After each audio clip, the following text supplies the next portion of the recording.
Warhammer 40,000, a world where gene-enhanced super soldiers wage wars across the stars with all manner of alien monstrosities. In a universe as fantastical as this, it can be easy to feel a bit detached from what's going on the table. There is, however, one army that brings things back to a relatable reference point that we all understand.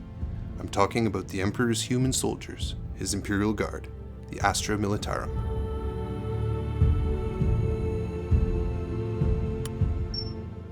If I have one philosophy that guides my hobby, it's that there's one thing that makes everything better: context. It's why I spend so much time building rich and interesting environments for my miniatures. When a miniature is grounded in context, that context suggests a story, and that story is the jumping off point for your imagination to run wild. Once your imagination kicks in, you get invested in the game, invested in the survival of your army, invested in winning, and invested in making your story play out on the tabletop.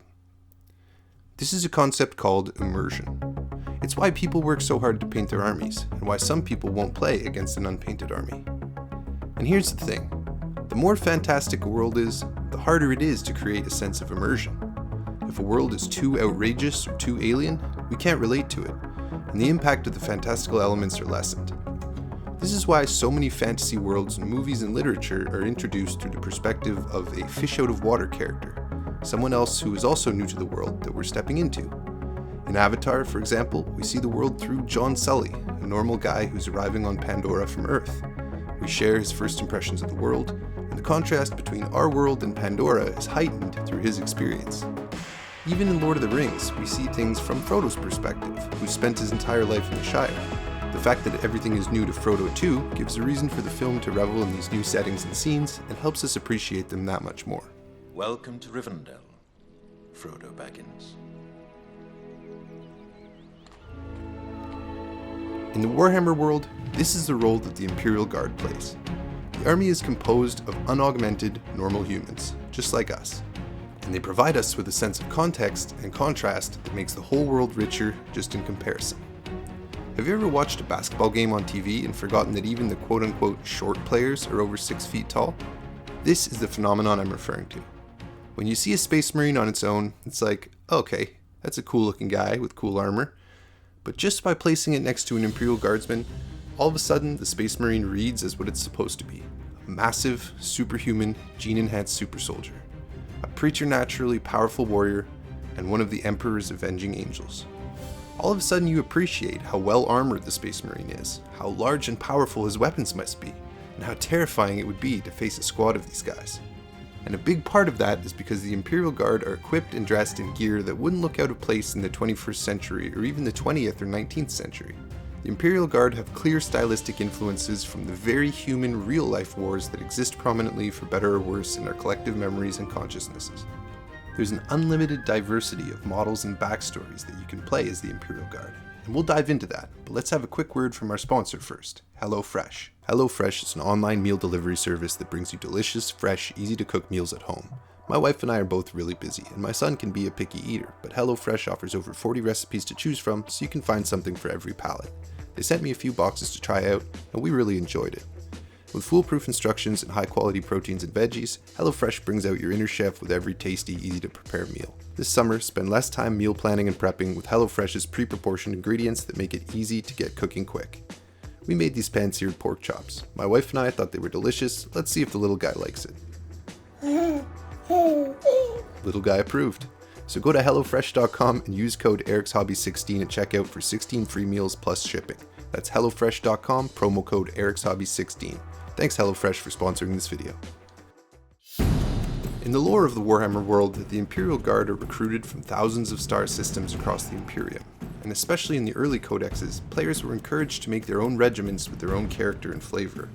And this allows players to borrow aesthetic influences from pretty much any source they want, especially their favorite war movies. Do you like the movies Rambo and Predator? Collect some Cadian jungle fighters. Did you like Michael Caine in the movie Zulu that one time you rented it on VHS and watched it with your dad? Try finding some old Praetorian Guard models on eBay. Did you enjoy the movie Starship Troopers? Try Cadians. Enemy at the Gates? Maybe collect a force of Valhallans. Lawrence of Arabia? Try collecting Talon Desert Warriors. Or maybe make some recently recruited tech barbarians or cyberpunk gangs pressed into service as cannon fodder by necessity, or anything really. Anything else your mind can come up with. There are a host of opportunities to convert your own models and tons of third-party companies that make models that are perfectly suitable proxies for Imperial Guard soldiers. I've been slowly collecting an Imperial Guard army now for years, with a particular focus on some of the older metal models.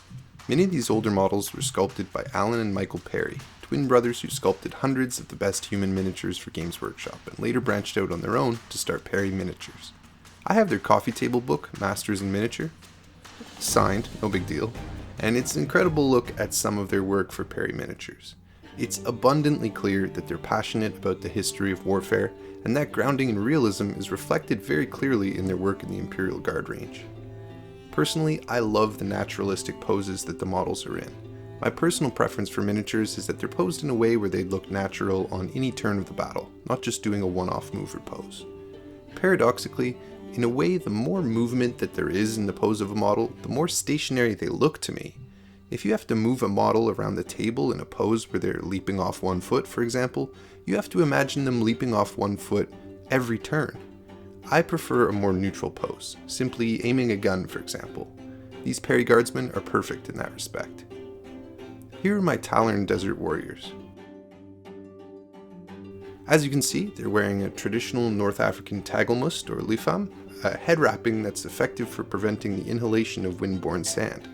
It's a clever, low-tech adaptation to dusty desert environments, and it really adds a cool element to these models.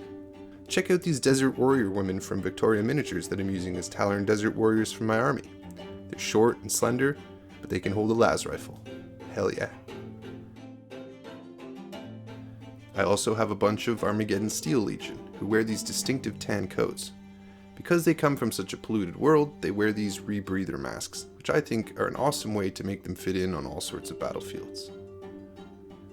I of course have a bunch of Catachan Jungle Fighters as well. There is a plastic kit of these that Games Workshop still sells, I think maybe, but it's really kind of ugly, so I've been collecting some of the old metal ones, which I think are a lot better. As a fun detail, I've been putting these little paper plants from Gamer Grass on their stands to really sell them as creeping through a jungle environment.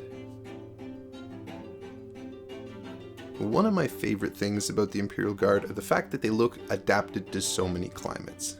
Valhallan Ice Warriors, as you can see, are dressed for winter, so I've done them with snow bases, and I painted this chimera to match them and even put snow in the treads to look like it's crawling across an icy tundra or something.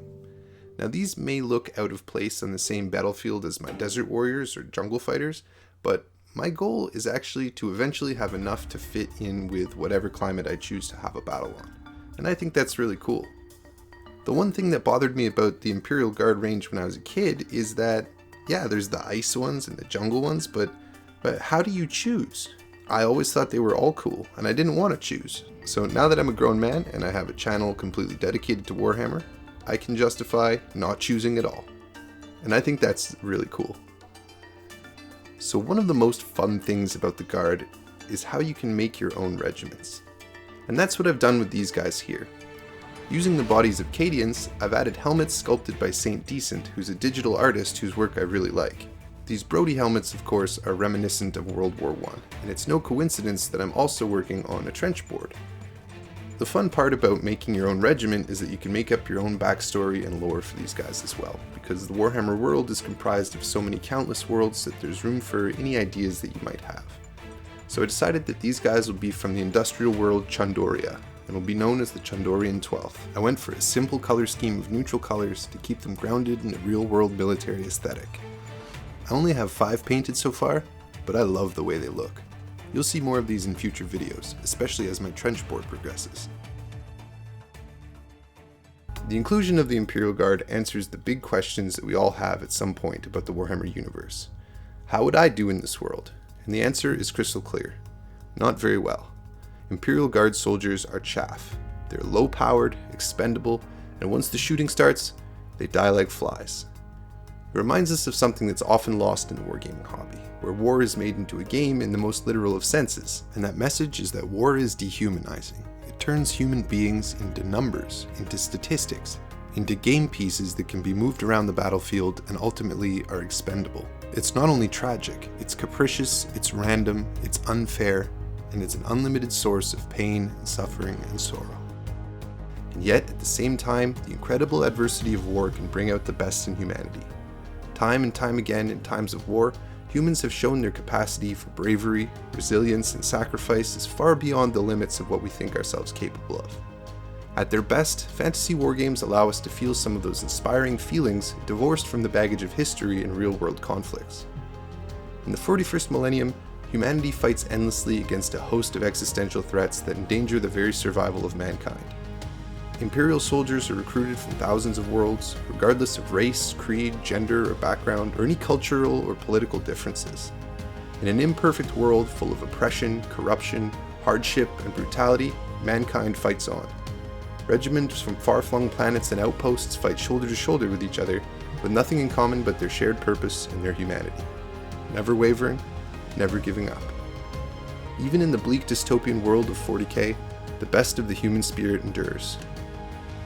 In the trenches and on the front lines, in the ranks, the Astra Militarum, the Imperial Guard.